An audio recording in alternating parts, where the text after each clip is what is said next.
If you live in Queensland, you probably have seen the cool but Queensland bottle tree with its huge bulbing trunk, or the flame tree with its bright red colours. But I'm going to show you one that you've probably never seen, which is another Brachychiton tree, and it's called the Ormeau bottle tree. So I sort of discovered this just walking along one of the rivers and seeing this weird thing that intrigued me. And it's critically endangered. So there's only like 200 of these things in existence, and they're only found in Ormeau, in that little tiny area on the Gold Coast. So it's the same genus as the Queensland bottle tree and the flame tree, but it's so rare you'll probably never see it.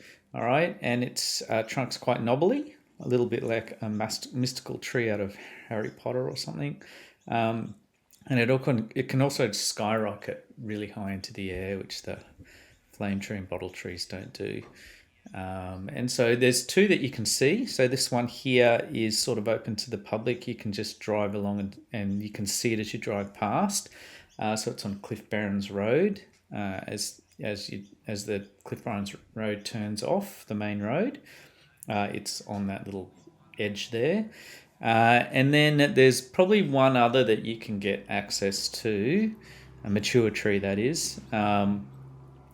And that's, you have to get out of the car just a couple of meters to the creek and you'll see probably a better looking one, that one there, that looks pretty cool. The rest are really hard to find, okay? Some are on private property, and I don't think you're meant to have access to the rest of them. I managed to find this log online somehow, and I tracked down a number of them just to see if they're legit, and yeah, they're pretty legit. They're huge. So they're most of them are on state property, and they've got these fake trespasser signs to scare you away.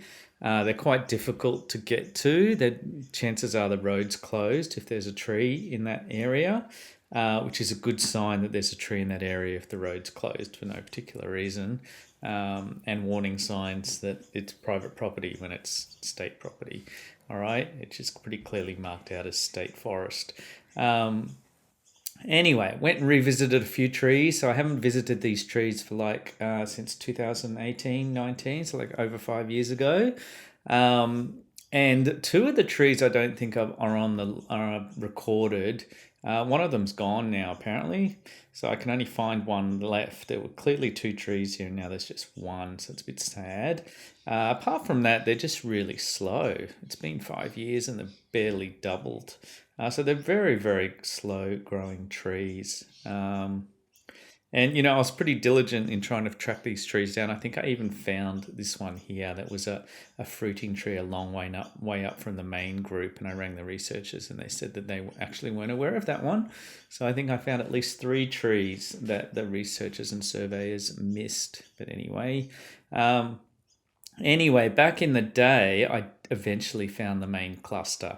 And so, when you've spent the whole day looking for one tree, and then it's like, yeah, I found one, and you go home, and then another day you go out, and then you actually find the secret stash of 100 trees. It's really shocking. It's like they're everywhere. All right, you've got like these little tiny ones, which are pretty rare, and then you've got the small ones, you've got the juvenile ones, you've got the large ones. It's quite a scene. They're all over the place. It's very... you're there. When you're there, you're there. It's like, wow, okay, I found it. All right. I had to, get my clothes torn by shreds and bitten by spiders and heat stroke and almost falling off cliffs. But I eventually did find it. All right. So hunting all the trees down is a bit of a task, but it can be fun. Maybe you'd enjoy it. All right. So that's the Ormeau bottle tree. All right. Go have a look at one because they're rare. You'll never see one.